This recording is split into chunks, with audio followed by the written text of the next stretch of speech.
In the quiet town of Willow Creek, where the past lingers like morning fog over the river, an unassuming motel stood as the keeper of a secret that would unravel a family's carefully constructed history.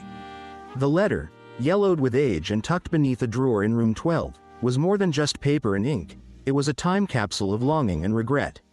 When Sarah, a woman who had spent years running from her roots, returned to settle her late grandmother's affairs, she never expected to find herself holding the key to a decades-old mystery.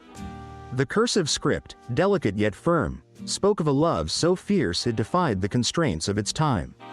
It was addressed to her grandmother, Eleanor, and signed by a man named Thomas, a name Sarah had never heard whispered in family stories.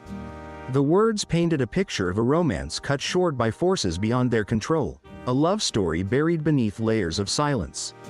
As Sarah traced the faded ink with her fingertips, she felt the weight of generations of untold stories pressing down on her. The letter hinted at a departure, a sudden goodbye with no explanation, leaving Eleanor to marry another man, Sarah's grandfather. But what struck Sarah most was the raw honesty in Thomas's words, the kind of vulnerability that survives only in secrets. Determined to understand the woman she thought she knew, Sarah embarked on a quest through Willow Creek's hushed corners. The local librarian, Ms. Darnell, remembered Eleanor as a quiet woman who always sat by the window in the reading nook, her eyes distant. The old barber, Mr. Henson, recalled a time when Eleanor had stopped smiling as brightly, though he never knew why. Even the town's faded newspaper archives held clues. A brief mention of a young man named Thomas Whitaker leaving town abruptly in the summer of 1957. With each fragment of information, Sarah felt the past pulling her deeper into its embrace. She tracked down Thomas's surviving relatives in a neighboring county, where she learned he had died years earlier, never having married. His sister, now in her 80s, shared boxes of his belongings, including photographs of Eleanor tucked inside a worn copy of Wuthering Heights. It was there, holding those photographs, that Sarah realized her grandmother's life had been a mosaic of joy and sorrow, love and loss.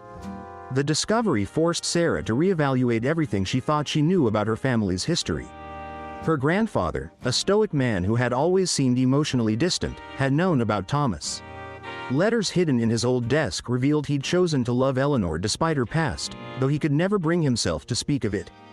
This revelation shattered Sarah's childhood perception of their marriage, replacing it with something more complex, a union built not on perfection, but on acceptance. The weight of these truths settled over Sarah as she sat in the motel room where it all began. She understood now why the letter had survived. It was never meant to stay hidden forever. Some secrets demand to be unearthed, not to reopen old wounds, but to heal them. When Sarah finally shared the letter with her mother and aunts, the initial shock gave way to tears, then to a quiet understanding. They spoke of Eleanor not as a figure frozen in memory, but as a woman who had loved deeply and paid a price for it. The motel, once a relic of Willow Creek's decline, became sacred ground, the place where a family's fractured history began to mend. As Sarah placed the letter back in its envelope, she felt the threads of the past weaving themselves into the present. The town had guarded its secrets well, but in revealing them, it offered something rare, the chance for forgiveness to bloom where silence had once grown. Standing in that room, Sarah realized some truths aren't meant to divide, but to connect, across years, across generations, across the unspoken spaces between hearts. Did you know that 85% of small towns have at least one unresolved mystery lurking in their history? Today, we uncover one such secret, hidden for decades, and the emotional journey it set into motion. Our story begins in the sleepy town of Willowbrook, where an old motel stood as a silent witness to countless lives passing through its doors. The Willowbrook Motel, once a bustling hub for travelers, had fallen into disrepair over the years. Its peeling paint and creaking floors held stories no one remembered until one fateful day. A young woman named Clara, who had recent L.